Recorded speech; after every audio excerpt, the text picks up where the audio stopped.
One of the really fundamental shifts I think that's happening right now with the nature of power is that, it's no longer sufficient just to be the most materially powerful or the wealthiest. You also need this capacity to mobilize the citizenry. And one way they're calling it is like a power and outcome. You need to be able to mobilize people. That's one of the core aspects of power today. And I think that capacity to mobilize people is what activists excel at. And so in many ways, even though it feels like you don't have power, you actually are the only, you have this unique ability. It's not easy, but you do have a unique ability as a youth or just as an outsider to spark a social movement or to spark a social protest. And that capacity, I think, is integral to the new functioning of power. All of you here today are examples of youth who've achieved a lot in their respective areas of activism. So maybe going down the line, starting with Naomi, could you please give us a brief description of what you're currently working on? When I was 11, I held a walkout at my elementary school, 17 minutes for the 17 students and faculty members who were killed in the school shooting in Parkland, Florida. That's what I wanted to talk about. I wanted to talk about gun violence and how it affected me. After giving my speech at the March for Our Lives, or rather during writing my speech for the March for Our Lives, I realized that gun violence wasn't a problem that affected me and that I couldn't authentically speak on something that I haven't experienced. And so I began to think about what I had experienced, and the answer was pretty clear. Living every day in this skin as a black woman, being told that I am less than, and being told that I'm no more than the stereotypical angry black disrespectful girl. And so I really like lifting and raising the voices of girls of color, as B said, because I feel that we don't get as much attention. I think it's very noticed that a lot of the black activists in this community don't get a lot of recognition because the media glorifies people other than us. And so I just like to bring light to that issue. Thank you. Maxime? Yes. So I started being an activist and being engaged a few years ago. It all started with the climate issue, and I organized a few demonstrations and manifestations in my hometown. And then I had to meet with politicians, and I could see how the situation was blocked and how it was difficult for us from the streets to have an impact on the real decisions. And so since last July, I represent the Swiss youth at the United Nations. It's an opportunity given by the Federal Department of Foreign Affairs and the Swiss National Youth Council. And so I chose to take that institutional path to share my concerns, my ideas, to exchange with youth, and to seek for an impact in Switzerland and also on international level. And currently I'm working on different projects. So I co-founded an NGO 2 months ago to break the cycle of stigma around mental health issues. And I'm also working on a project, a think tank, to have a philosophical and ethical analysis of political decisions. Thank you very much. Autumn? Bojo Muswagi Kwedijna cause Megesa Dodem, we Kwam Kungdonjaba, Miniswendan, we Medewian. So my name's Autumn Pelche. I'm 15 years old, and I'm from Wakumakonga Manitoulin Island, which is located in Ontario, Canada. And I currently live in Ottawa, which is the capital of Canada. So basically how I started my work, I was 8 years old, and I decided to speak up for my people, which is the Indigenous peoples of Canada. And a lot of those, a lot of communities in Canada are suffering from zero access to clean drinking water. So, as an 8-year-old, I guess, I don't know exactly why it triggered me, but it triggered me to speak up for those communities. And ever since then, I've been actively working with a lot of different companies, industries, a lot of different people. So that's kind of how I got to where I am. Thank you. Micah? Hi, everyone. My name is Michael White. So I actually started doing activism when I was 13 years old. It's all I've ever done my entire life, and I have throughout my life various campaigns at various ages have reached certain peaks. So when I was 13, I started doing activism, but when I was 17, I created a campaign that got onto national television, and then when I was 28, we did, co-created Occupy Wall Street. So in terms of what I'm working on now, I think one of the things that's the most pressing issue, obviously, is climate change and the need for an unprecedented mobilization. Probably the largest mobilization on human history has to take place within the next 10 years, and we have to accomplish monumental tasks like planting 1 trillion trees. And so I'm in Davos to really talk about the real challenge of creating a mobilization of that scale and how activists are probably the only social group from which a mobilization of that kind could come from. Yet at the same time, we also need the support of industry and governments, because those are the key players in deciding whether or not protests will be suppressed and squashed or allowed to grow large. So that's where I'm coming from. And now, Micah, being probably the most experienced person on today's panel, what advice would you give to youth trying to make a change but who don't necessarily have the platform to make a change or who don't know how to get started? It's hard to give advice because I think the thing about activism and the creation of social movements is that there is no formula. So I think that my advice would be that you really can't follow anyone's advice. Like what I have done in my life is I've developed a kind of intuition about what I think will work, and then I test it out, I see what happens, and then I develop a new theory. But I'll tell you one thing that I think is important to keep in mind as a young person is that before every single campaign, when I would tell people the idea for it, they always told me it was a bad idea, across the board. So I'm in Davos, like everyone's telling me it's a horrible idea that I'm here. Before Occupy Wall Street, horrible idea. So the thing is that people outside of you don't actually know whether or not your idea for a campaign will take off. And it takes a tremendous amount of fortitude as a young person to say, I'm just going to do it anyways and see what happens. So that's, I think, the most important rule. Yeah. And so you mentioned outside of the youth, you never know if it's going to work. The three of you being youth, we grew up a lot more with technology and things like social media. Do you think social media has been a tool that's helped us have more youth activists or spread the word easier? Naomi, if you want to start us off. I think that social media has been a great resource for people who don't maybe live in a small town and they can't reach a lot of people by traveling and stuff. So if you're able to post something or tweet about something that you believe in, and then you have access to thousands of people, I think that could be a really helpful resource. But at the same time, not everybody has access to the internet or access to technology of that kind. And so I feel like there could be other ways where we could spread messages and provide resources for people who don't have them. Autumn, what do you think?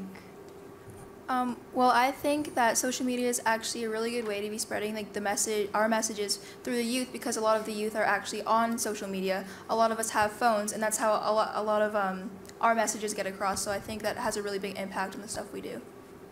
And now, Maxime, you're studying law, so you see it also from a more legal perspective. Social media helps us spread the word, but do you think that we should use policy making as a tool? But do you think youth activists should use policy making as a tool in order to further their movements? Yes, definitely. What we could hear from the streets in Switzerland in the last few months, in the last few years, demanding climate action was really good. I really support it. But we cannot expect these actions from other people. We have to be the one making decisions. And so to anyone who's here, who's listening here, I would like to invite you to enroll a party, to submit an initiative, to use the tools we have. I'm speaking with a Swiss perspective, where it is really easy for anyone to participate in the legislative process. And so we have this great opportunity here to be directly involved, and I would really like to see youth using those tools to create change. And now, you live in the rest of you live in America and Canada, where the youth might not have as much voting power, in the sense that, Switzerland being a direct democracy, there's a lot of referendums, you can vote a lot easier for what you believe in. What would you say what advice would you give to youth who don't feel they have that political power in terms of what their vote means? How could they make a change? Micah, do you want to? Well, I think it's a good question. I think that the thing to keep in mind, though, is that the nature of power is really changing. So one of the really fundamental shifts I think that's happening right now with the nature of power is that, it's no longer sufficient just to be the most materially powerful or the wealthiest. You also need this capacity to mobilize the citizenry. And one way they're calling it is like a power and outcome. You need to be able to mobilize people. That's one of the core aspects of power today. And I think that capacity to mobilize people is what activists excel at. And so in many ways, even though it feels like you don't have power, you actually are the only, you have this unique ability. It's not easy, but you do have a unique ability as a youth or just as an outsider to spark a social movement or to spark a social protest.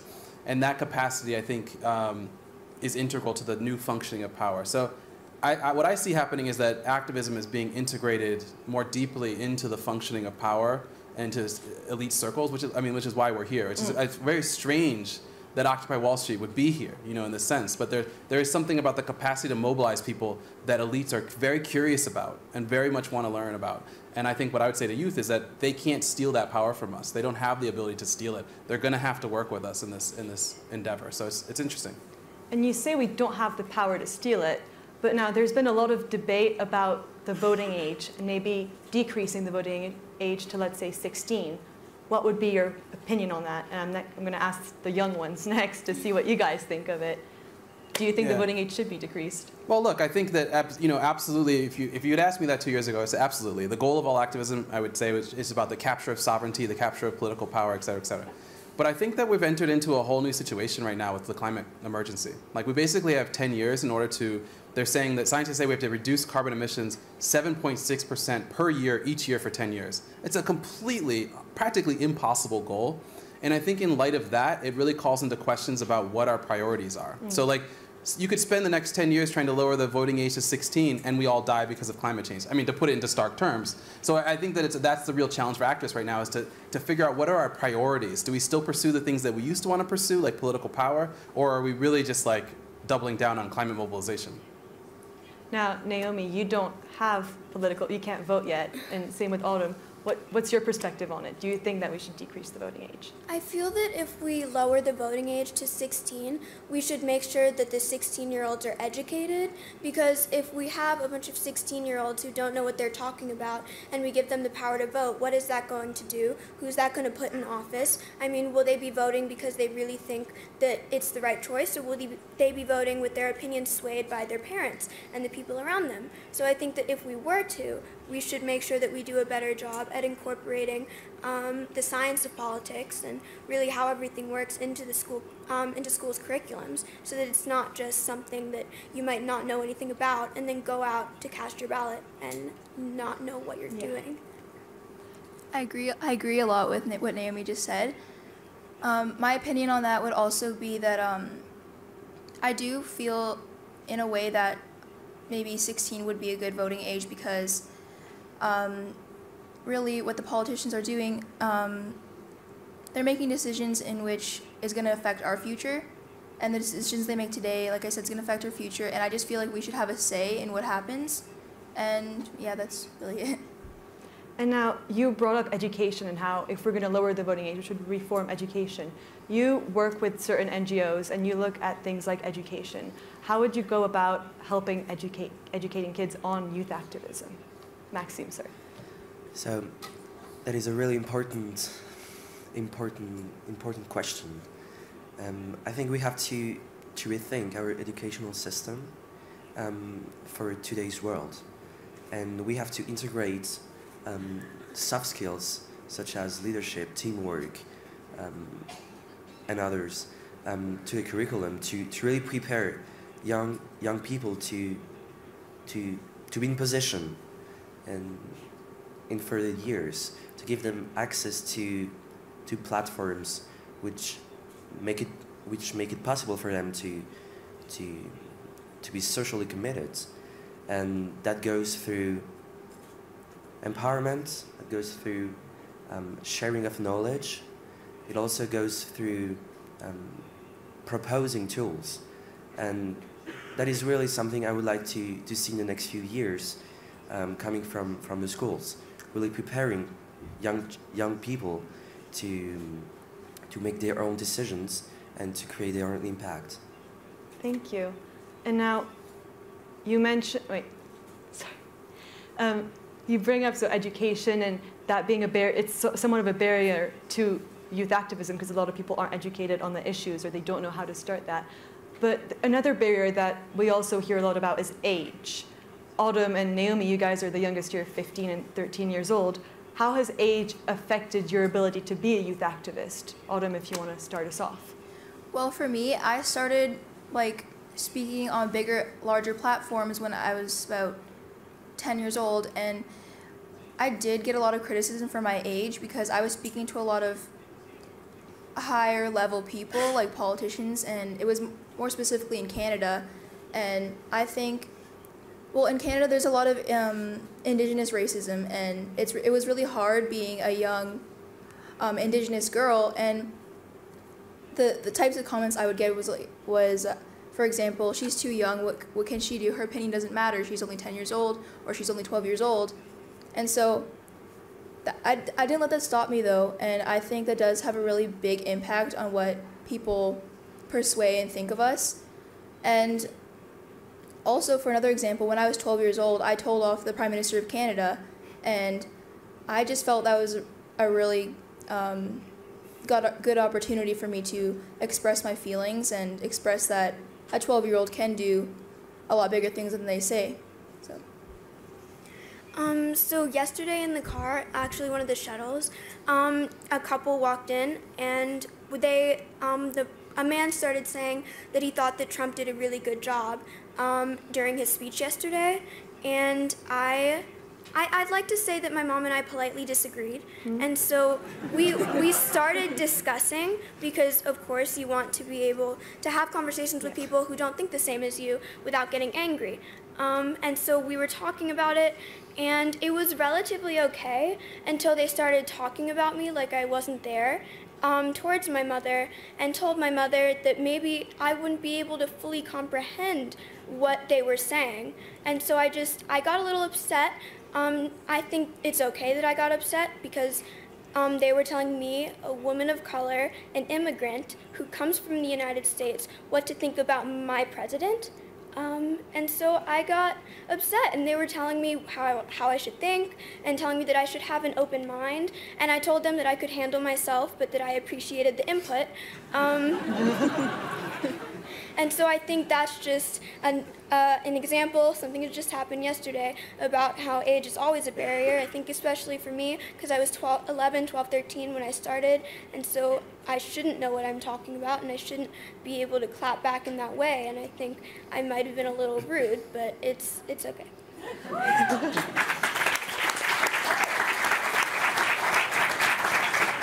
And Micah, I'd love to get your perspective on this. As someone who started being an activist quite young and who's grown through it, how has your perspective on youth activism changed as your age changed? Yeah.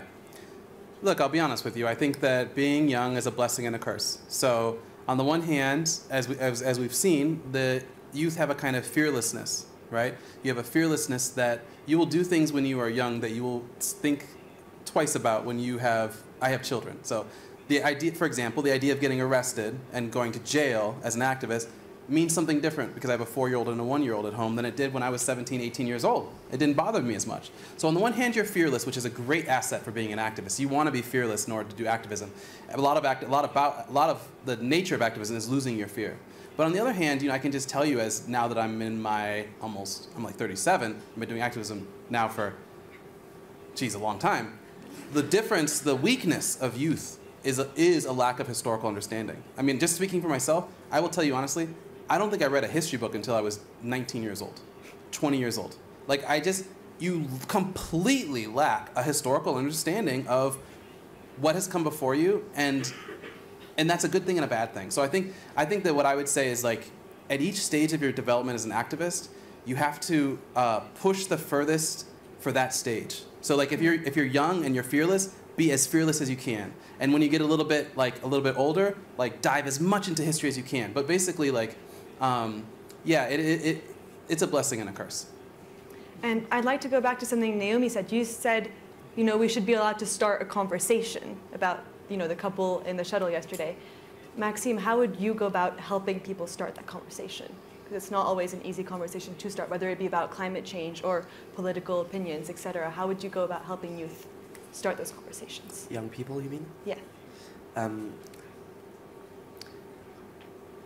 mean, first, we should address these issues at school, which is the basis for every young guy or every young girl. And we should really talk about these subjects because they matter a lot, and often we sometimes lack of knowledge about these subjects, and so bringing these subjects at school really helps to have a good knowledge about it, and then to have the opportunity to have good arguments if we want to address them to political leaders, and not only to reclaim our voice because we're young, but also because we know about it. Thank you. And Autumn, you started that conversation, but you mentioned how being Indigenous, you received a lot of backlash for it. How were you able to overcome many of the challenges that came with being a First Nation person? Well, like I said, there's a lot of Indigenous racism in Canada, and really what I did was I mainly ignored it because it didn't really matter to me, and I did have a main focus, which was to get my message out. So I never focused on the negativity people were pushing towards me, and I just kept on going and just kept on trying to spread my message, and it got me through, and I'm still here. I'm still doing my work, so. And Naomi, how do you deal with it? Because I'm assuming you also receive a lot of backlash for your activism. Yeah, I actually tweeted something yesterday about an article that I disagreed with, and somebody told me to go to tell my parents to get me a psychiatrist because I was clearly filled with rage. Of course, it's a little upsetting, but it's kind of laughable at this point because it's not my fault that the truth makes you uncomfortable. It's not my fault that you didn't grow up in a household where you talked about issues. I mean, your uncomfort is not my issue. So it's really you can do whatever you want, I really don't care. But I mean, I was also asked what I would like to say to certain politicians who I didn't agree with, what I would say to change their minds, and how I would like to see change in that aspect. But if you can't change their minds, you should elect new people, because there's really no point in trying to educate ignorance when they're already set in their beliefs. And that ties in nicely to my next question, which would be, in today's political climate, especially in America where there's a lot of disagreement, how has that affected being a youth activist, or how has that affected the youth's ability to create change? Mike, I guess you've kind of grown through it. How would... Well, I mean, I think one thing I would say that's really interesting and really hard is so my first campaign that got national prominence was in 1999. In 1999, I created this campaign. I wrote an article for the New York Times, and I was on Bill Maher's Politically Incorrect, which was like on millions of homes or something like that. But there was no Twitter, Facebook, or any of that. So the feedback, the negativity that I got was just like in my local community, right? Go to today, you write an article like what we just heard, you get people on the internet, trolls, whatever, like all over the world sending you negativity. So I think that there is something that you have to, even I'm affected by that, you know what I mean? So it's like, there is something about the kind of conflicts that are emerging in our society that's being amplified by the ability for someone like 1,000 miles away to send you hate on the internet, which requires youth activists to build an even thicker skin than I think I had to have as a 17-year-old. I mean, I just had to deal with people on the street saying something. Now you have to deal with people, you know, like all the way in like another country saying something. So I think that's a real challenge. I mean, I think that there's a lot of work that needs to be done to kind of like protect our psyche from that very damaging, yeah. And you've discussed writing articles, and you actually wrote an article recently about how Davos was reputational suicide for an activist. What do you mean by that? Well, I mean, look, I was almost arrested in 2002 in an anarchist protest against the World Economic Forum, which that year was meeting in New York City. I was in the streets blocking traffic against the very organization that I am in right now. And so activism has a culture. And the culture of activism that I'm a part of, that I've been a part of my entire life, is that this is an irredeemably evil space. filled with elites who have caused the problems of this world and who will be unable to create solutions to those problems. So to break with that tradition and say that, well, I think the climate emergency changes the nature of basically the solution to the climate emergency is going to involve these people here. There's no way around, like for example, planting 1 trillion trees. There's no way to plant 1 trillion trees without the resources of industry and government and without their tacit approval. There's just no way to do it, right? So we can protest in the streets and we can do that environmentalism has been doing that for 40 years. We can keep doing that until we fail. So it is reputational suicide. You have to, as an activist, you constantly have to break with the orthodoxy of activism, the industry of activism. You have to break with it in order to be effective. Like I said, when I told people about the idea for Occupy Wall Street, everyone, including activists, told me it was a bad idea. So if you listen to the orthodoxy of activism, you will just end up repeating the same mistakes that is going on. It's very difficult. Now, I want to come back to this, but first, you've mentioned a couple of times how we have to work with the industry in order to see meaningful change, and activism by itself, it's harder to achieve meaningful change. Maxime, you see, I don't want to say you see both because you don't work in the industry, but working with NGOs and stuff, you probably have more access. How do you think working with industries, like activists and industry working together, can help create more change than they are individually? I mean, now we have a new paradigm where industries play a huge role in a lot of topics that a lot of young people are committed to. If we think about climate change, human rights, women's rights, or whatever, all these subjects are connected with the impact these industries have. And so if we want to change this, if we want to change the way industry works, then we have to be the one directing them. We have to be the CEOs. And we cannot, I'm repeating myself of what I said before, but we cannot expect these actions from other people. We have to do them by ourselves. And for this reason, we have to create startups. We have to be bosses, and that's really an ambition I would like to share with you. I would really want to see every one of you seeking for these top positions, these top leadership positions that enabled you to make these changes. Thank you. And I think, speaking of startups and industries, there's a whole lot of talk right now, and there has been for quite a while, about how there's a lot of gender inequality in a lot of the industries. And I was wondering, to what extent does gender affect your ability to precipitate change as a youth activist, where everyone should theoretically be so accepting? Naomi, would you?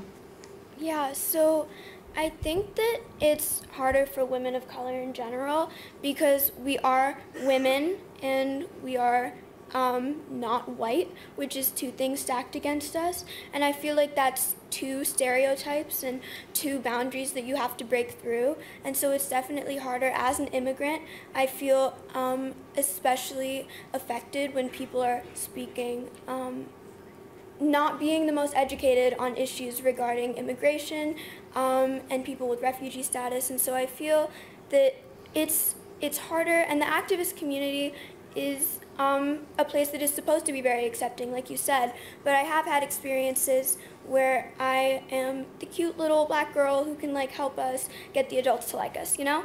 And so it's bad, but I've distanced myself from those people, and I feel like we really should be practicing what we preach. So we want to be accepting and we want to accept everybody, so we should do that instead of just accepting the people who we think are acceptable.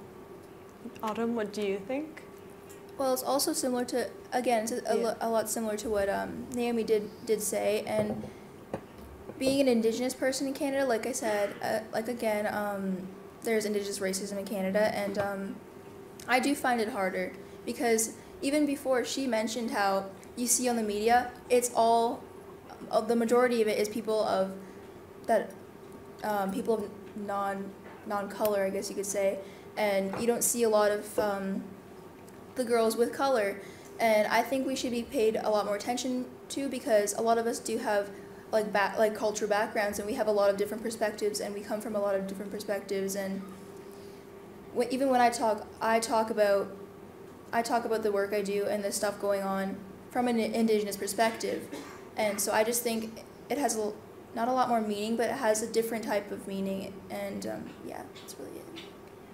So elaborating on what Autumn said, when we think about the most prominent faces of activism today, youth activists, probably not a lot of them are Black women or women of color in general. And of course, it's hard to watch as the media glorifies people who might not, just because they have a message and they have white skin, so therefore their message is more valuable.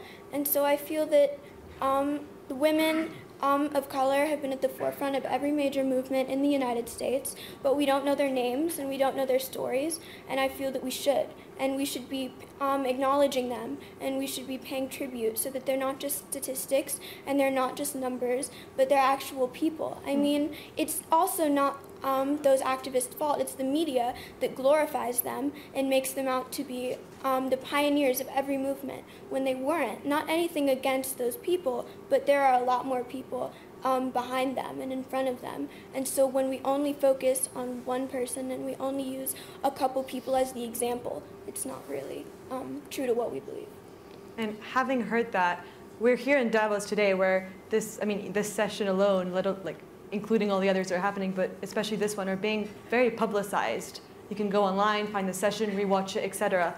So going back to Micah, you saying how Davos was reputational suicide, having heard what these girls have to say, why is it important that activists like you are here in Davos today to address all these issues? Well, look, I mean, I think I want to answer that question by bringing some nuance to this idea of working with. Okay, so I think that activists are rightly so to be skeptical of working with elites, because oftentimes the terms of to work with elites oftentimes means that you have to give away the thing that makes you an activist, the revolutionary edge that makes you an activist. And so I think that what I'm trying to say is that we need to, I'm using the terminology of like a united front. A united front is when people who are adversaries work together on a greater goal without trying to get rid of their differences. So I think that I think it is very important to work with the people, the elites at Davos, but you also have to not give up the very thing that makes us powerful as activists, which is our ability, our adversity. You know, our adversity is what makes us strong as activists. Our hunger makes us strong as activists. You know, the reason why I came up in collaboration with another person, the idea for Occupy Wall Street, is because I was hungry. I wasn't making any money. I wasn't, you know what I mean? I'm still hungry. I'm still so like I think that it's important not to think that working with means playing nice and being the way they are. Working with means maintaining your edge, but figuring out a way to find some sort of common cause together. So it's absolutely important in the next 10 years to figure out how we're going to do this massive climate mobilization, while at the same time understanding that if we give up the very thing that makes us activists, then we will never create the mobilization. So it's not a question of just trying to mimic them. It's a question of maintaining our difference from them. Now you mentioned the Occupy Wall Street movement, and recently you've come to call it a constructive failure. What do you mean by that? Well, I mean, I think it's very important as activists to constantly assess our theories of change, right? So the dominant story of change that's been floated since basically the civil rights movement in America is that when large numbers of people get into the streets and with a unified demand, largely nonviolent, and present that demand to their elected representatives, then change will have to happen. And I think with Occupy Wall Street, that's precisely what we did. That's the dream I had been chasing for all those years as an activist, and that's what we created. It spread to 82 countries, 1,000 cities. It was largely nonviolent, et cetera, et cetera. But they didn't. The change that we wanted didn't happen. So I think it's also very important as activists to not succumb to the naive notion that our representatives have to listen to us if we mobilize enough people in the streets. It's actually not true anymore. It may have been true in the past, but I think it's not true anymore. There is an agreement in the West now that mass mobilizations in the streets don't need to be listened to. It was true under Obama, and it's even more true under Trump. So I think the reason I called it constructive failure is because it failed, but in failing, it revealed something very important for activists about activist strategy and the future of activist strategy. So I just think it's very important for activists to constantly test the boundaries and assess why it didn't get there and try something new. It's crucial. And so you say sometimes that movements, like being in the street, doesn't always achieve what people want it to achieve. You girls are activists. what would you say is the biggest barrier to you, I think, having meaning, well, you are creating change, but, you know, going the extra step and really achieving what you want to achieve? I think that mass mobilization and marching in the streets can have an impact if it's not just a surface gesture. If you're not, if you're just protesting and you're just holding up signs and taking pictures and tweeting about it, even if there's hundreds of thousands of people there, you're not going to do anything. So I do disagree, but I agree to a certain extent. But however, I think what movements should be, and I think what protests should be, is getting people to become politically active and have people register to vote, so that it's not only 100,000 people, it's 100,000 people who are going to exercise their right to vote. And when they exercise their right to vote, they can then elect the people who they think is right for office. And so just being able to do something more than just standing in the street, I feel like it could work. And it's not, if it doesn't work, you're not doing it right. Or they could even be the ones running for office.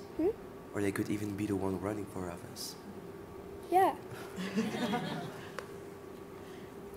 And so, Maxime, you offer the idea of running for office. Do you think we're going to see a surge of youth running for office? Because we do see a lot of young politicians, but not many of them make it to many positions of power in political systems. Do you think we're going to be more successful in the future, I guess, would be my question. I hope so. So last October we had national elections in Switzerland.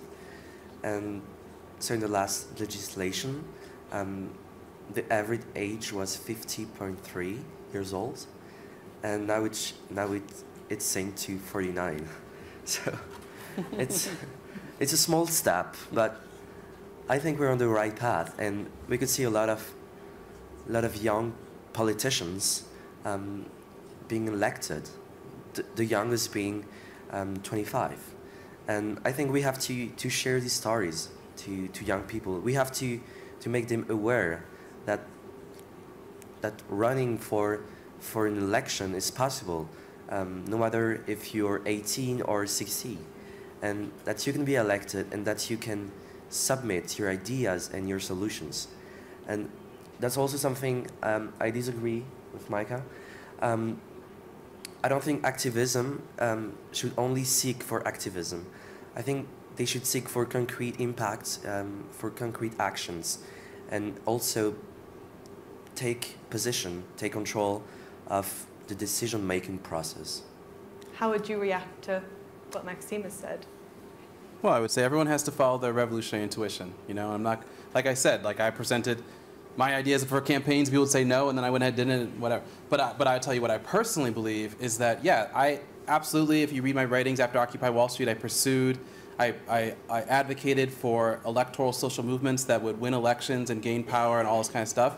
And I would tell you today, I think that there's no time. I just don't think there's any time. I think that the climate, this 40 years of environmentalism has failed and left us with basically an impossible task. And we can either say, like a lot of people do believe we've already lost. So we could just say, well, we've lost, we can move on to other things. Or we could say, okay, we have one last chance, one last 10-year period, and there's no time for anything else. So, but I think that, again, I just don't think that, activism is the kind of thing where you can tell someone else that they shouldn't pursue the direction that they want to go. So I would say, you go your way, and I'll tell you what I think we should do, and we'll each try. Like, everyone has to basically try what they believe. That's the only way to go about it. So. And I guess kind of leading into the idea of going your own way, well, Autumn and Naomi, again, ties into you two. You both, the movement kind of started from you. It wasn't your parents really motivating you, right, if I'm correct? It was you guys who wanted to make a change.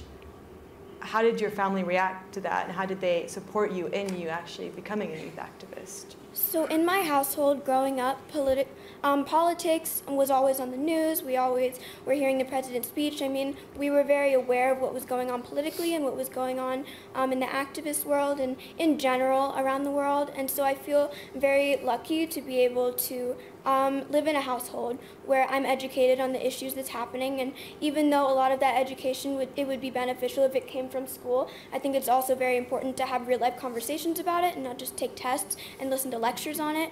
And so I feel like that kind of conversation has always been has always taken place in my household, but I know some of my friends, some other people, they don't know anything that's happening, and their parents have sheltered them because they want to protect them. They don't think it's important for them to know. They don't think they should have to deal with that. And so I think that all parents should be teaching their children and exposing their children to what's going on, because I feel when you don't, you're going to have a child who grows up thinking that everything is going to go according to them, and when it doesn't, there's going to be a problem.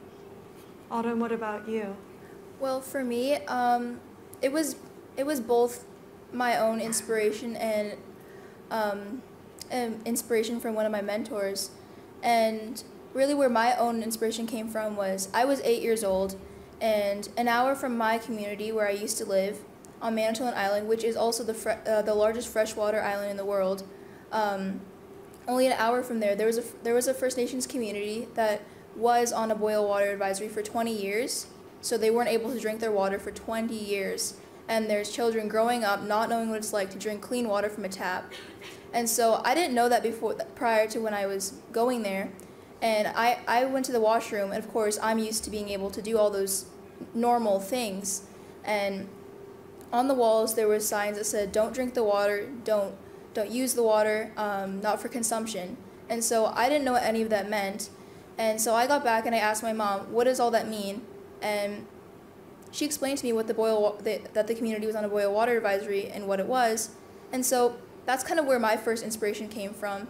And also prior to that, my Auntie Josephine, she recently passed away, but she was doing the work that I'm doing right now.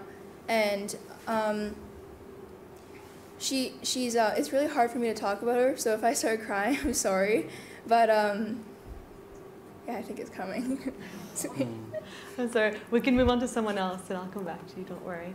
Now, Micah, I want to ask you about your perspective on today's movements that we see. Having seen Occupy being a constructive failure, what do you think of movements like Black Lives Matter or March for Our Lives, Fridays for Future, that are gaining a lot of media presence, and they're on social media everywhere? Do you think they're achieving what they set out to achieve? Well, I think that we have to move towards a outcome-based activism.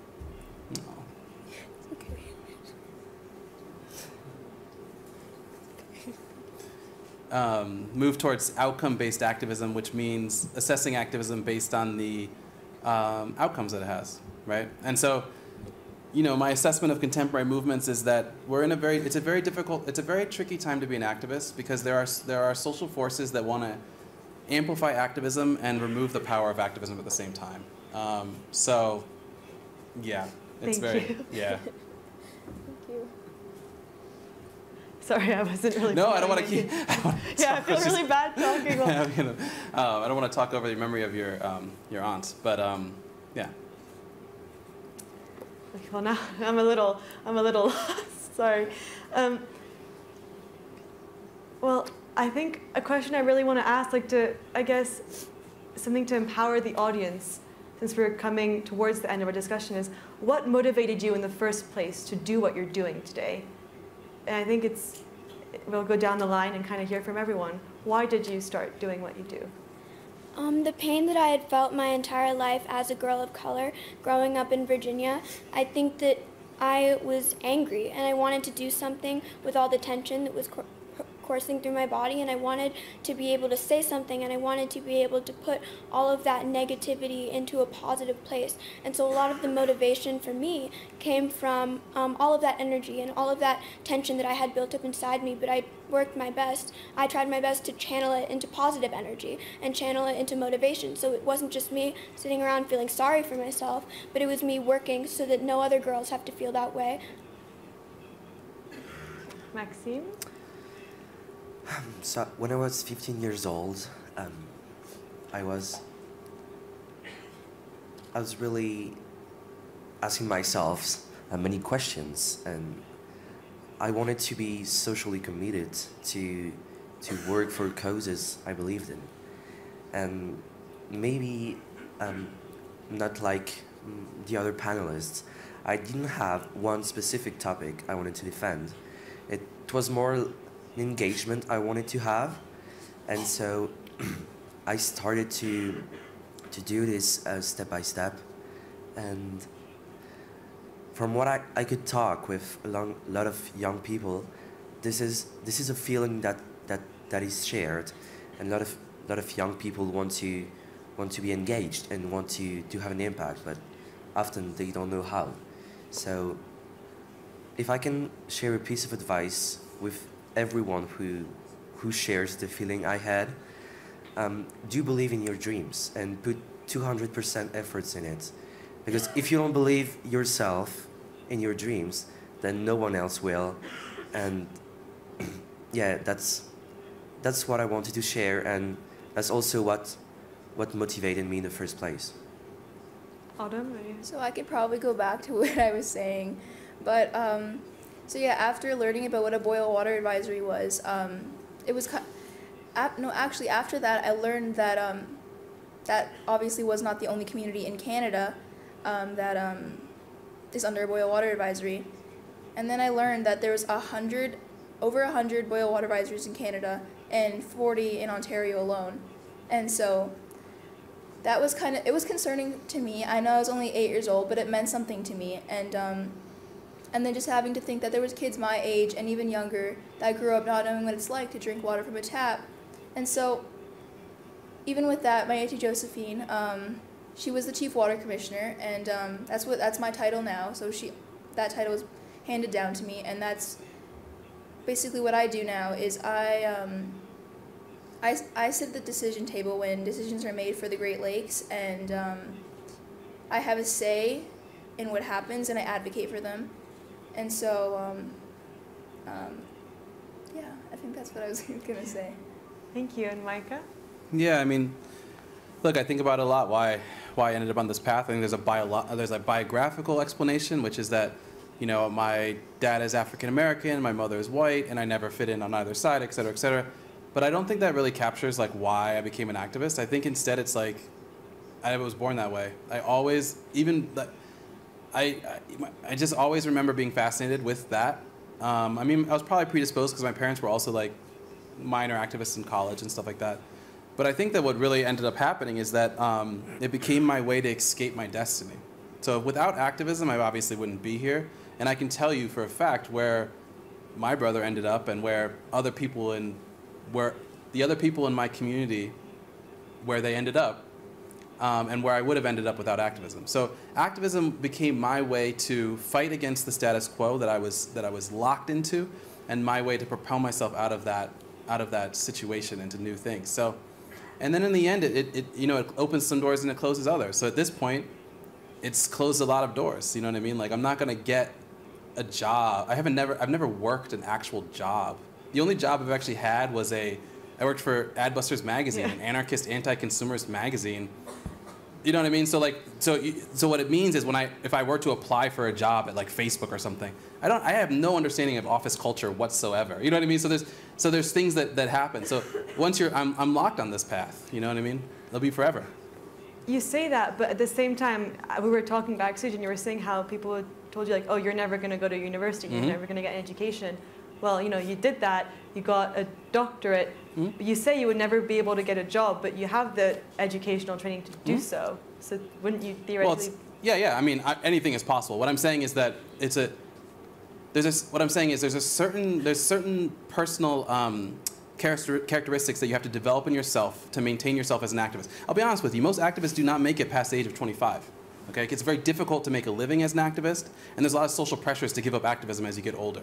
It's easier when you're younger, it really is. And so as you get older, it becomes harder and harder to maintain yourself as an activist. And the way you maintain yourself as an activist is by strengthening certain characteristics that you have, which are don't play so nicely with corporate environments. That's all I would say. So I give a lot of talks, and I've given talks at corporations so that they bring me in for like one-day sessions. But the idea that I'm gonna like suddenly switch gears and become, you know, a VP of something, I don't pursue that dream, and I don't think it's really a likely scenario. And I want to go back to Autumn, if that's okay with you. You talked about how you never heard about the water issue in other communities around you. I think the general public, we've heard about like Flint, Michigan, for example, and their problem with water, not having access to clean water, and after all these years, still not having access to clean water. But we don't really hear a lot about the clean water issue in Canada. I mean, why is that, and what can we do to be more informed or even to help? Well, it is an ignored, I guess you could say it's an ignored issue in Canada. You don't hear a lot about it. I can't exactly say why it's ignored, but I feel like it's mainly because it's a lot of the remote communities. Like, you can't drive to the communities that, to a lot of the communities that have boil water advisories, and you have to fly there. And I actually was able to go to one, and it's almost like you're not in Canada when you go there. It's totally different, and knowing that Canada is one of the richest countries, and it's not a third world country, a lot of the communities are living in third world conditions, and I almost feel like that's why they're not paid attention to, because it's really remote. Nothing's really there, and I feel like that's also why. And yeah, that's what I feel like. That's why. Well, we only have time. First of all, thank you for your answer, and we only have time for one more question. So I want to, leave on a note of empowerment. You mentioned anger, and I'd like to ask all of you to give advice to someone who's feeling really angry, who has all this anger, doesn't know what to do with it, but wants to make a change. What would you say to that person? What advice would you give them? Naomi, I guess if we can start with you. I agree with Micah in the sense that you shouldn't look to others for what you should do, because it's kind of that whole individual aspect of activism that really makes us who we are. I feel that when I was struggling, I always, to figure out what I wanted to do, what I wanted to talk about, I would always look up videos of other activists and other girls, and I would see what they were doing, and I would try to mimic what they were doing. But what's really important is doing what makes you happy, and so I feel that we shouldn't look to others. You shouldn't look to others for your definition of success, but you should look within yourself. If you want to be successful, do whatever your gut tells you to. If you want to put up posters because you want to educate the kids in your school, you can do that. If you want to write a blog, do that. If you want to give a speech, do that. Really, whatever you feel will have the biggest impact, whatever is the best fit for you, whatever you're most comfortable doing is what you should do. Thank you. Maxime? I think you should first consider, so if you have hunger and stuff, you should first consider what makes you unique and what makes your position unique, and how is your relation with the topic that makes you angry. And then you need perseverance and determination. I mean, we can mention Greta Thunberg. She's been standing in front of the parliament for I don't know how many weeks, but she's not giving up. And that is a great example in that sense. So if you have this seek for change, do not give up and be totally committed to that. And yeah, that's the advice I would give. Thank you. Autumn? I think what I would probably say is that anyone has the capability to be doing what we're doing up here. And for me, mine really came from passion and inspiration. And so I think it's just really what you believe in. And also my Auntie Josephine also did have a quote she always used, and it was, just do it. Like, and so like anybody would go up to her and say like, oh, I had this dream and this is what we were doing. Should I do it? And then she wouldn't even say anything else. She would just tell them, just do it. So I'm just going to kind of relate to that and say if you have an idea or a way you can help, just do it. So that's really my advice. Thank you. And last but not least, Micah? Yeah, I mean, I think that, so I think the greatest danger to activists in terms of continuing their activism is burnout, right? Burnout is very difficult because one thing that you learn as an activist is that the status quo is so resilient. You can punch the status quo so hard. I really believed that Occupy Wall Street was going to, I thought Obama would have to step down. I mean, it's hard because people don't really remember those times, but there's millions of people in the street protest. So what I'm saying is you have to hit the status quo so hard, and then when the status quo doesn't move, it's easy to get burned out. So I'll give you the antidote to burnout, because I've been able to survive without burnout. The antidote to burnout is that the history of revolution teaches us that social movements and revolutionary moments tend to come when they are least expected. So right before Occupy Wall Street, we asked some leading activists, could something like the Arab Spring happen in America? And they all said no. And then Occupy Wall Street happened 1 month later. So whenever I'm feeling despair or burnout, then I remind myself, well, that's precisely the moment in which these social movements tend to arise. Thank you all so much for your profound, empowering comments. We're now going to be having a Q&A session with you, the audience. So there's going to be some roaming mics. If you have a question and a mic makes its way to you, please stand up, say your name, and then ask your question. We won't be taking comments just for the sake of time, so make sure it's a question and please keep it brief. Thank you. So are there any questions? You just raise your hand. Hello, everyone. My name is Angelina Bright. I'm from Washington State. And this question is for Micah. When you stay up late at night thinking, what is your best strategy to stop the Koch brothers? Because they're not responsive to mobilization in the streets, posters, blogs. And I completely agree with you that climate change and mobility at this point is an emergency and a crisis. I mean, it's a tough question because I think what I'm trying to say is that I would like to ignore and bypass all those forces and focus on the climate mobilization. I think the only forces that need to be directly confronted are the ones who are standing in the way and opposing. So I think that, like, if they can maintain a kind of neutrality, Trump just endorsed the Trillion Tree campaign. I'm all about the Trillion Tree campaign. I've been talking about Trillion Tree campaign for like nine months. You know, it's a great campaign. So, like, if Trump's on board and the Koch brothers want to step aside and whatever, fine, they can continue to exist. I think that we need to, like, get away from, because it's a distraction. What I'm saying is we don't have much time. So, I think if they start to stand in the way, then fine, we need to figure out how to, like, get rid of them or whatever. But I would just say, like, let's just, like, put our blinders on. I know their existence annoys us, but let's just, like, ignore them, move forward, and try to get this mobilization off the ground, and work with whoever is willing to get it off the ground. Everybody, my name is Sabrina Davis. I'm from Washington, D.C., and I'm an activist as well, and I understand when you have burnout or you come up against frustrations. And so my question is for the other three. You explain what you do, Micah, but what do you do when you hit a wall, you get discouraged? What is your advice to other folks when they hit that wall? Because it's inevitable and constant, and you just have to fight through it.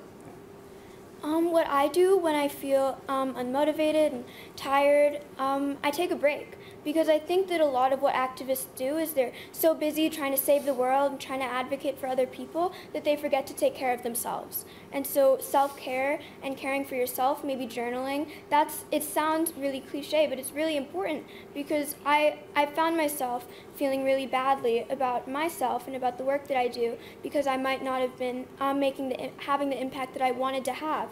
But that's not my fault, and it's not anybody else's fault, and so we really need to take care of ourselves before we try to take care of other people, which I think is sometimes hard to realize when you are an activist. I totally agree with what you just said. A few months back, I had 10 projects I wanted to launch, 10 ideas growing in my mind. And I had my studies, I had to focus on that, and besides, my mind was overwhelmed with all these ideas. And I reached a bad position, and so, sorry. So it's really important, like you say, to take care of yourself first and to put boundaries, to protect your own personal life. Autumn? Well, for me, even from past experience, I went through really bad bullying because of the stuff I was doing. And my community wasn't necessarily small, but in my community there's 4,000 people, and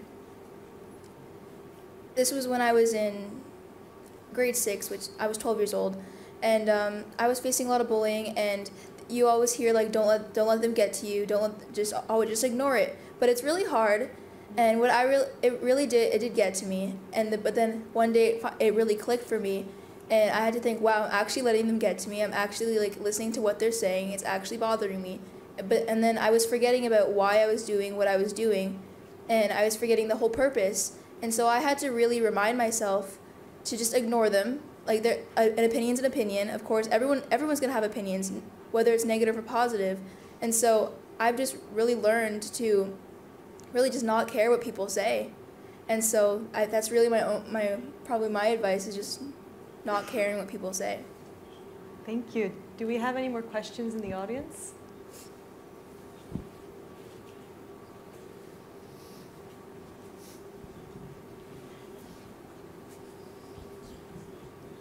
Hi, I'm Olivia. I'm 11 from Westport, Connecticut in the U.S.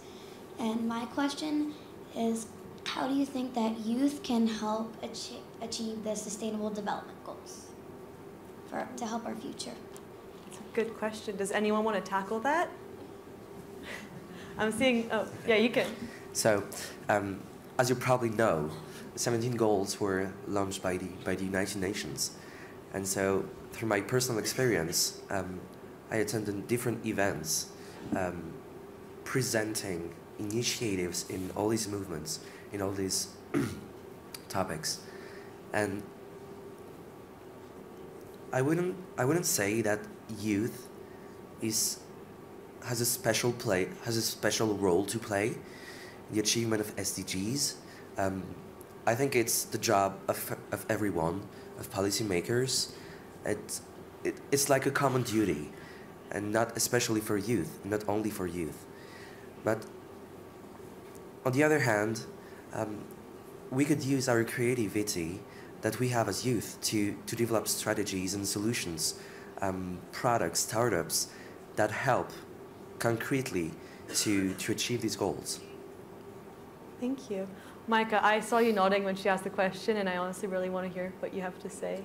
So. No, I was nodding because you asked a question. It's so hard to ask a question, and I was just proud of you for asking a question in front of everyone. That's fantastic. Okay. Do we have any more questions? I think there's one in the back over there.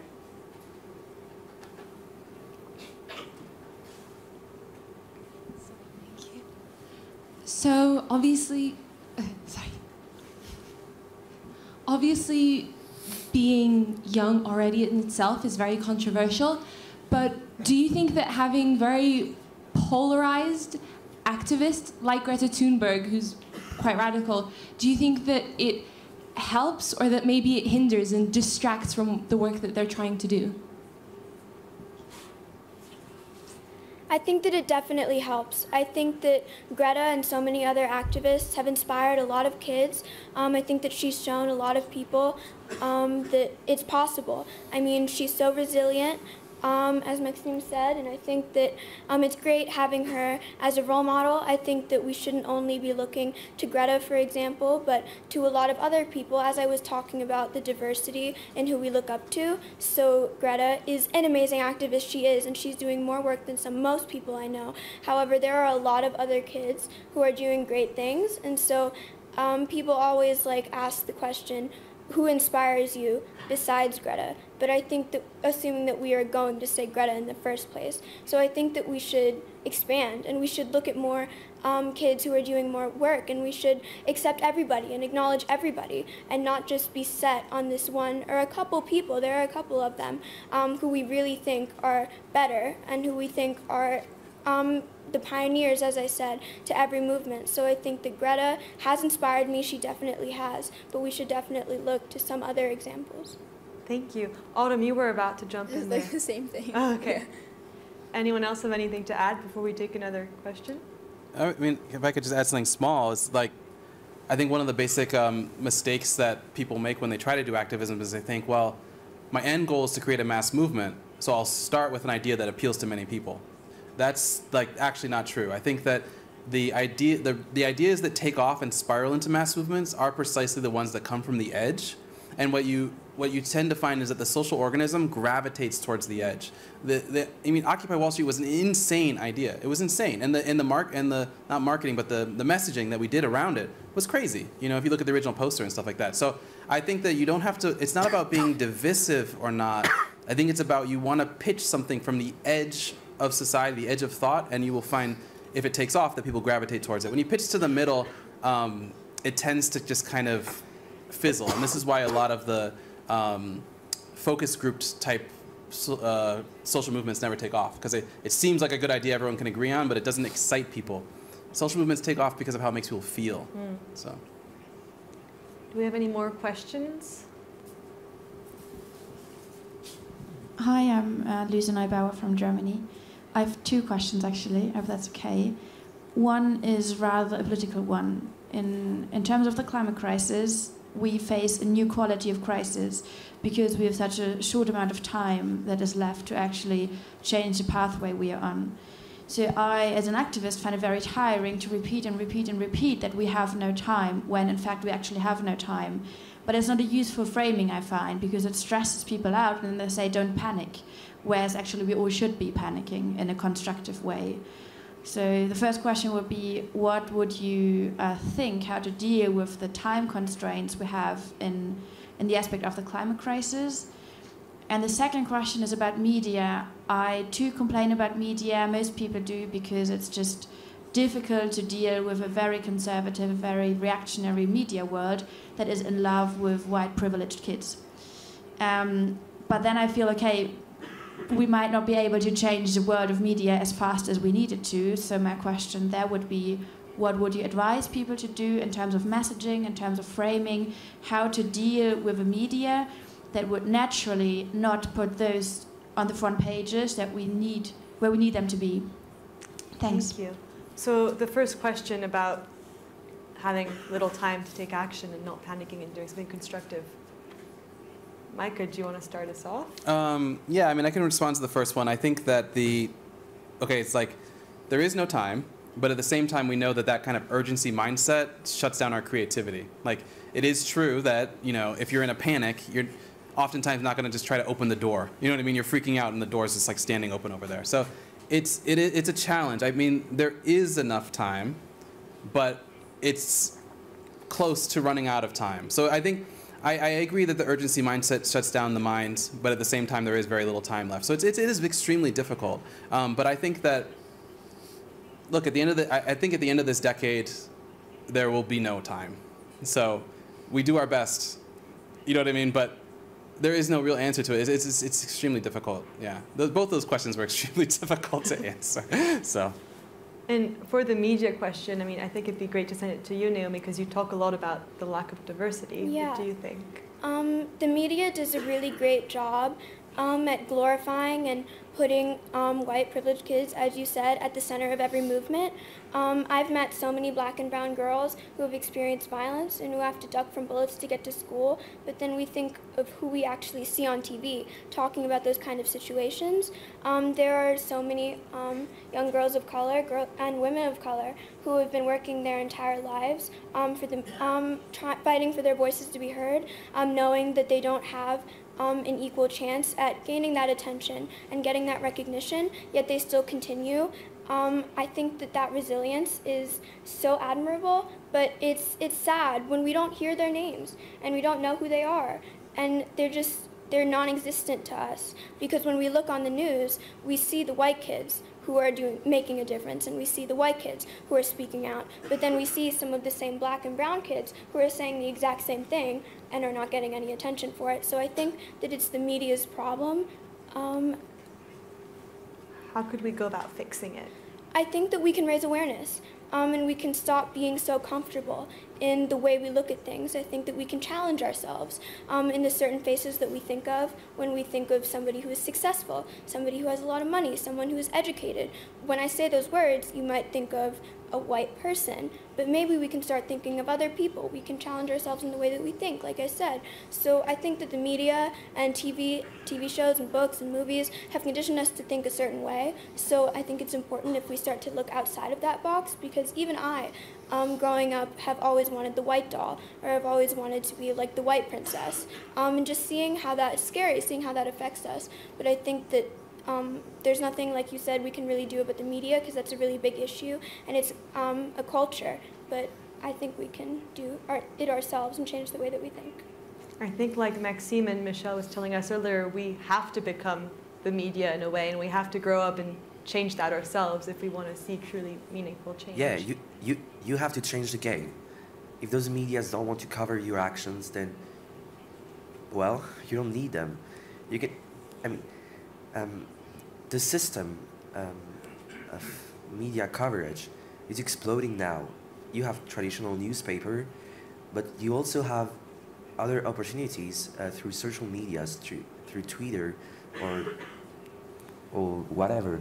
But so change the game, change the narrative, and you are the one presenting your actions.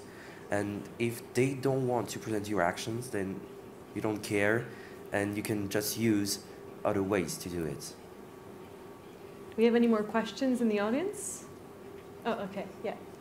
Okay, so my name is Emily, and my question is, as an activist, I understand that success would be making a change, but what do you define as failure? Is it giving up? Is it hitting a wall?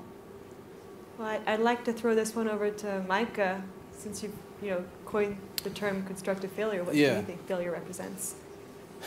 Well, look, I mean, what I'm trying to say is it's a very difficult time to be an activist because, like I said, when I started doing activism, activism was not cool, and there were very few activists. It just wasn't a thing that people wanted to do. So now it's completely flipped, where you can be an activist and you're kind of celebrated by the media. And one of the tricks that happens with that, though, is changing and lowering the definition of success. So, like, the definition of success for activists for 300 years has been political revolution, gaining control of the government, et cetera, et cetera. So from that metric, Occupy failed. That was at our time, we wanted a kind of regime change, just like they had in the Arab Spring. So what I'm saying is that I think you have to be honest with yourself about defining success, and then failure means not achieving that. I think that you also have to be very careful with lowering the bar of success such that it just means changing the discourse. For example, this is one thing that's really irked me about Occupy, is people say, well, Occupy was a success, now we talk about income inequality. I'm like, well, that was not the goal. That is just merely a symptom. If you created a movement as big as Occupy Wall Street, obviously it's going to change the discourse, but that doesn't mean that you've succeeded in eradicating income inequality or any of these other things.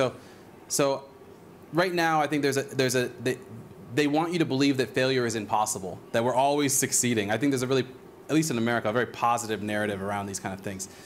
So I think it's up to the activists to define what success would mean for their movement and really holding to that goal. Because one of the ways they will push you aside now is to say, no, you succeeded. You didn't achieve what you wanted, but you achieved this other thing. So move along. Thank you. Do we have any more questions?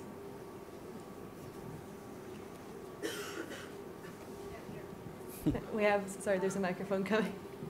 You've spoken about, on the panel, about how important it is going forward that in the next 10 years we significantly change the way that we tackle climate change. The most thorough proposals that have been put forward by politicians thus far, like the Green New Deal and such things, are very much looking at restructuring the way that our global economy works. We know that we're going in one direction, and we sort of have to start going the other way if we want to make real changes. On top of how polarizing figures like Greta Thunberg already are, how do you then convince people that the capitalist society that works very well for those in power is no longer suitable? How do you convince people? Okay, look. So the what's being offered to activists is this idea that I heard from a high-ranking WEF person. I won't say who. High-ranking WEF World Economic Forum person, which is basically that a change of system is no longer possible, but systems change is possible. So we can't have an alternative to capitalism, but we can have stakeholder capitalism, right? So I think what I would say is that yeah, it's a really I think it's a really tricky time to be an activist right now. I think a lot of what I'm trying to say is that a lot of the goals and objectives of the last 300 years of activism are being called into question. And though while I find it distasteful to agree, fine, a change of system is off the table, I think that if that's the cost of a massive, I mean, and I don't mean like a fake mobilization. I mean like an unprecedented mobilization that we've never seen before in human history of hundreds of millions. Okay, if we can have that, then fine, a change of system is off the table. But if at the end of this 10 years, if that hasn't happened, that all the promises that are being made right now turn out to be false, then it's going to be a change of systems, big time. You know what I mean? So, yeah, I think just being honest with you is a very difficult choice for activists to take, and we all have to choose our own path. Thank you. If we could take a question from the front, please, that'd be great.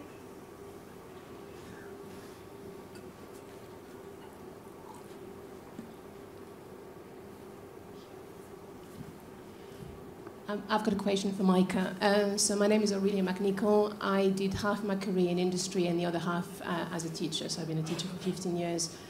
And I can see in the classroom that many of the students these days feel completely overwhelmed. I think we're in a situation where they don't see, I can't remember the English expression, they don't see the tree from the wood. They just feel overwhelmed by all the crises, the difficulties, and they also find it very hard to be discerning from what's right and wrong and what news, who can we rely on, etc. And I wanted to see if your experience over the last 25 years of being an activist is similar.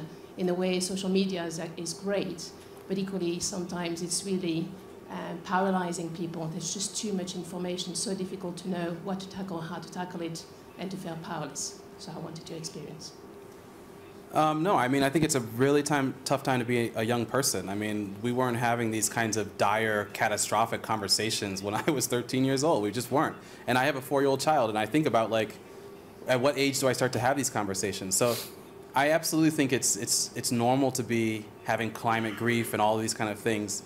But at the same time, I think that the key is to take that leap. You know, like the only way we're going to get out of this situation is basically a suspension of the status quo. Like we need to be given we need to be given permission by all this society to stop earning an income and start planting trees is basically what has to happen. I mean, that's how they planted 350 trees in Ethiopia. They just declared a public holiday. So I think that the only way for young people to start feeling better is if we just give them permission. It's like, fine, stop going to school. Like, plant some trees. That's okay. Like, maybe we don't go to school for the next 10 years. Maybe we could, like, but you can't just do that until someone says to you, I'll still let you get into college, or you can still earn an income. Like, most people can't make that decision. So I think that we should just tell them, like, it's absolutely normal.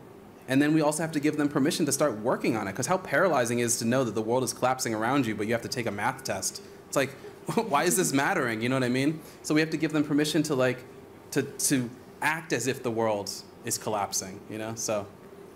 And now, I just want to add on, the rest of us grew up with technology and with social media. And I want to ask the three of you, how do you cope with, like, seeing all this influx of information and having had access to that for basically our entire lives? Does anyone want to start us off? I think that I slightly disagree with Micah, because we can't stop going to school, because then we're not going to be educated. We won't have a formal education. And when we don't have a formal education, we're probably not going to be able to go to college. And then what is the future after that? I mean, we're fighting for our future, but if we don't go to school, what do we do? And so I feel that there are ways to mobilize and do work while still getting an education, while still doing school. And I do agree in the sense that I can learn probably more being here and speaking and listening to other people talk than I can by taking a math test and learning what 2 times 2 is. But it's to a certain extent, it gets to a point where we need to, like you said, prioritize. And so our education is very important because, like Maxime said, we want to be the future leaders, we want to be the journalists, we want to be the politicians, but if we don't go to school and we don't get an education because we're focused on something that we can multitask, we're not going to be able to do that. And now,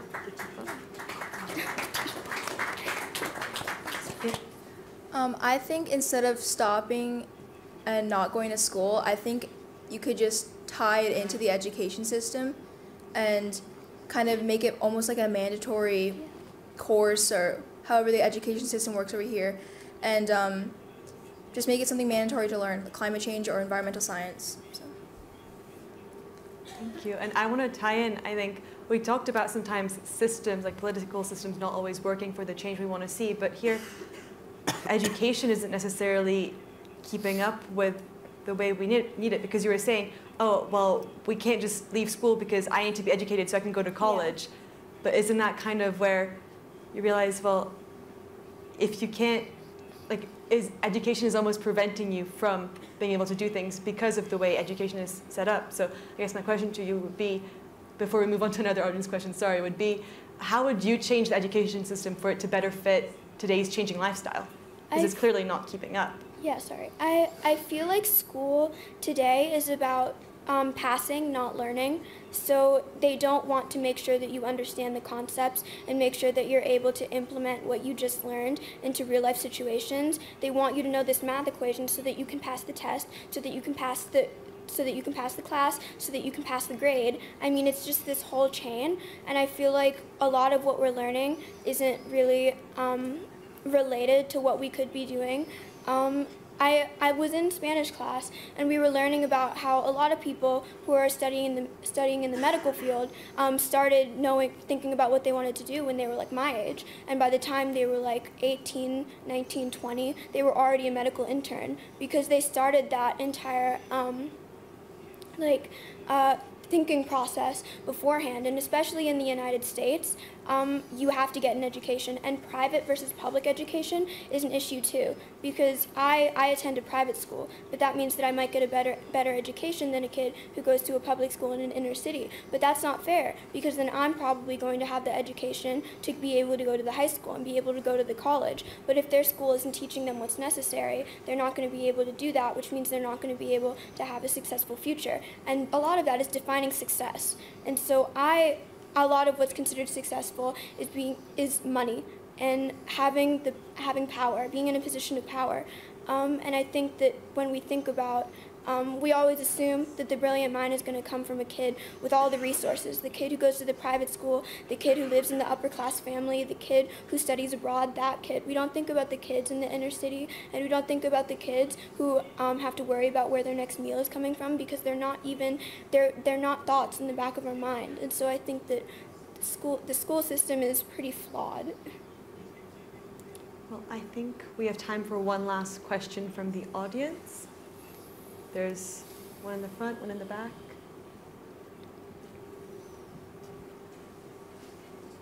Hello, my name is Willemijn. I'm from the Netherlands, and I just have a question. Would you be able or willing to partner up as an activist with an entrepreneur to seek for your goals as I seek for my goals? We have developed a disruptive product, which is a paint powder, which can be really impactful in the industry and on climate. But I'm having the same problem as you have, that the industry doesn't want me because I'm too disruptive. So I need ambassadors like you to help me achieve actually the goal we all have. So are you willing to collaborate in order to make it happen in the time that we have? Maxime, you discussed a lot about entrepreneurship, being both, I guess, a youth activist and, seeing that perspective to it. What do you think? Sorry. I think that's a great idea. I don't really know the details, so I'm going to speak in a general way. Entrepreneurship is often tainted with a bad reputation. Greedy people only seeking for money, but I don't believe it's necessarily true. I believe that business can be used for achieving the SDGs, for great purposes, and in that sense, I would be more than happy to know more about your project. I can't do anything without asking my mom. So. Okay, well, I think that's all we have time for today. I'd like to thank you, the audience, for being such a good audience, and I'd like to ask you to join me in thanking our panelists once more.